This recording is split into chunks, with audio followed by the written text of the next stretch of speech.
Hello again. Hey, remember we talked to you about 2 videos ago about the one thing that you can do as parent or parents that can influence your child, and that is role model. Yes, what you eat, your diet.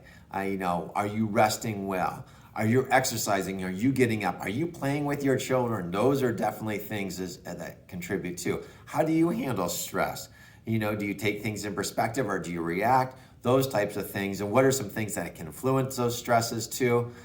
Those are great. And remember, they're mimicking you. More is caught than what is taught. That's wisdom from a person that talked to me and my wife a while ago. It's like they're watching you, kids are watching you, and they will. But there could be something that's going on inside. You might be saying, Dr. Randy, you know what? We've tried this. We tried modifying the diet. We gave him to make sure the bedtime's going better, but my child just can't go to sleep, okay? And we tried exercise, but the growing pains are bad. The more they exercise, the more they hurt. It's just not possible right now. They're uncoordinated. They're falling over the sleep. Whether you have a child that maybe even have autism or ADHD where the coordination's not there, by all means, what I'm talking about today will directly apply to that too. Hey, we talked about the stress. There's just stress in their life. There could be bullying in their life. They're having a hard time with school. There's just something that we're doing everything, but we haven't found that missing piece yet. And today I want to introduce you to that one thing, the one thing that definitely could be that missing piece for you and your child. Okay, and that is, how is your body or how is your child's nervous system working? Okay, we live through our nerves. Everything that we perceive from our environment, whether it be the external environment through our 5 senses or even internally. Hey, how do we digest this food, or we can't digest this food, okay? How are our muscles working to move and coordinate? How are we handling stress? How are we perceiving things? All goes through our nervous system and is interpreted by our brain.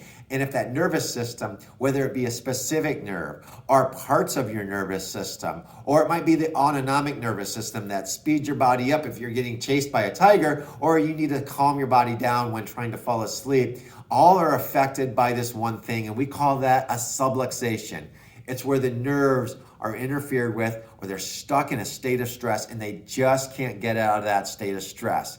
And it's like wearing a wet t-shirt and you just can't get it off. And the child doesn't know what's going on. You're kind of at a loss because the child's getting sick all the time. They're on their 5th round of antibiotic. We don't know what to do. We're taking him to the doctor to get Pepsid, and we're having to put our child on medications for Pepsid. They're getting sick with every little amount of time we go outside and try to go outside. They're getting sick all the time, and they're in the bed for 2 or 3 days choking down antibiotics like it's candy. And so what is going on with my child that's preventing them from just really thriving and functioning the best they can? And it's the nervous system. It's a great place to start because we're going to ask the question, why isn't your body not functioning? It controls and coordinates every part of the body and the brain. It's how the brain responds to activity and stress. It's how food is digested so we know how to digest food okay. It's how to keep your body relaxed so they can go to sleep. It's what controls your body and your child's coordination and movements. It's your body's nervous system that really is rooted in your health. It's the one thing that you really don't have influence over, but it's something that we really don't have answers for. And so what I'm going to suggest is I am rooted in the nervous system. I use those symptoms. Hey, child has an upset stomach. They're getting sick all the time. They're having headaches. They're having allergies all the time. They can't go outside. I use those symptoms to trace back the nervous system. It's no different than you saying, hey, you know what? The toaster's not working. The refrigerator's not working. And when I plug in this plug for the blender, that's not working either. And what do those all have in common? The wiring back to the breaker box. And that one switch that controls all of those is shut off. And it's the same thing with the nervous system. It's that one nerve, or how the whole nervous system's working, or parts of the nervous system is working, that's not allowing your child to function and adapt to the adversities of life. That's what I'm looking for. So I'm going to suggest, if you tried everything, diet, rest, exercise, stress modification, and you just can't pinpoint some things, by all means, call a pediatric chiropractor that is skilled. You want to call a chiropractor who has experience seeing kids, who uses technology to measure nerve function like HRV, thermography, EMG, those types of things. Or most important is, do your kids feel relaxed? Do you feel comfortable? Do you trust that chiropractor for your child, to take care of your child?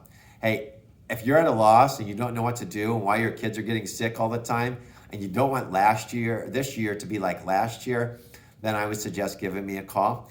Let's have a chat and see if this chiropractic is right for your child. I'd be happy to help you, and I just know that your child's health affects your family's health as well. Until then, I wish you the very best.